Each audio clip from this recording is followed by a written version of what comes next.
La Belle Dame sans Merci by Keats, written in the early 1800s. It borrows heavily from medieval tradition. So yeah, it's a poem that's about 200 years old, but it's uh, aping the style of literature that is from really about 1300 or 1400. It's mimicking a much, much earlier style. So it feels like an old poem, but it's pretending to be an even older poem.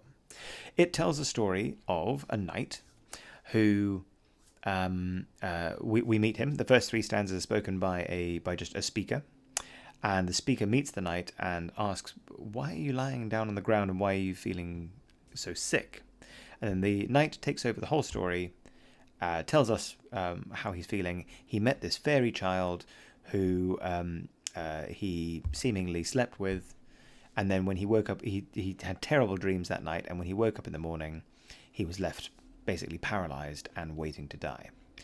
Uh, Fun little contextual fact, Keats wrote this shortly after he had been denied by his girlfriend's father the right to marry her, chiefly because he had the early stages of tuberculosis. So he's not exactly he died by age 26, so he was quite sickly.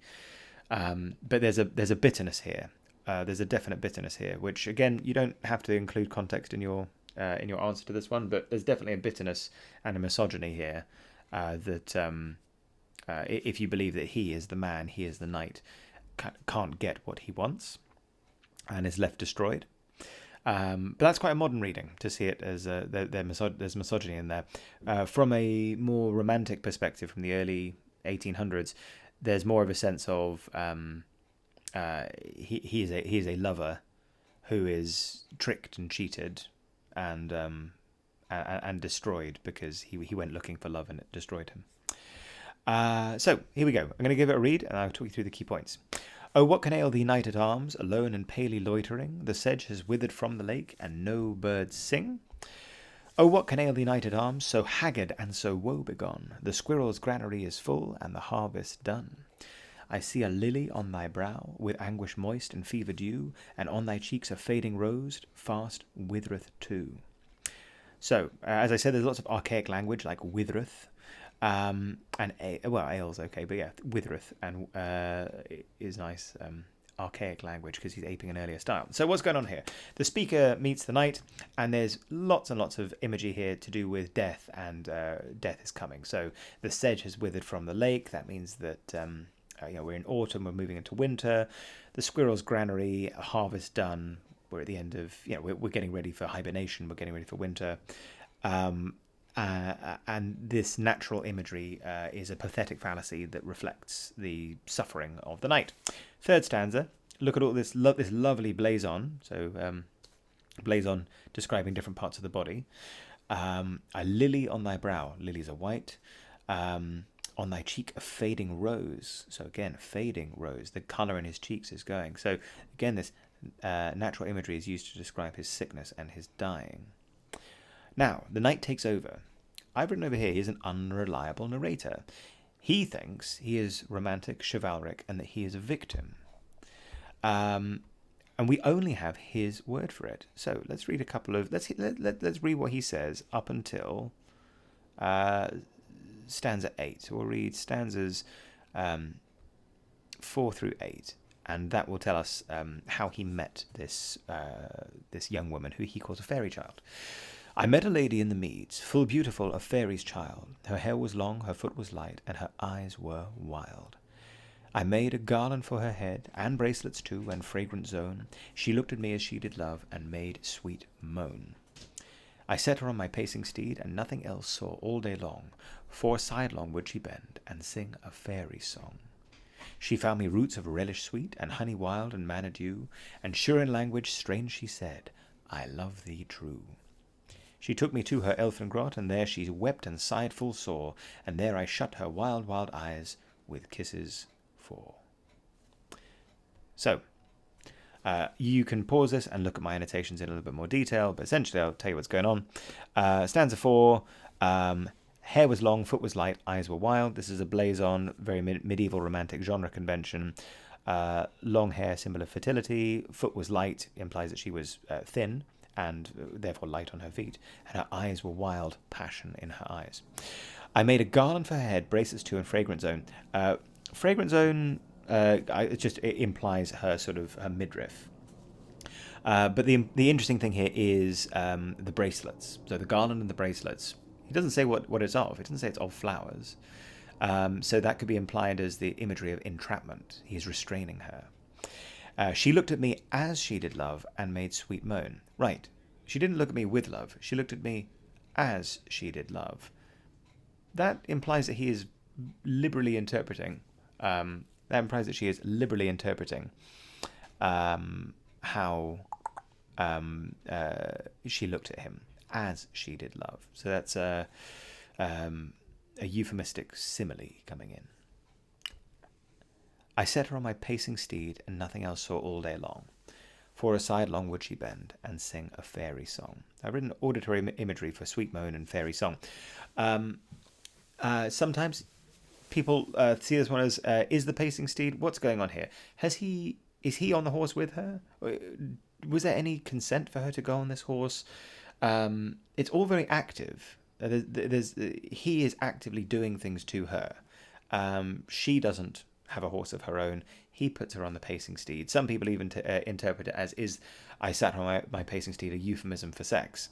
But I think more generally it fits in with the whole bracelets idea of being restrained, being almost taken captive. Now, notice the whole fairy song thing.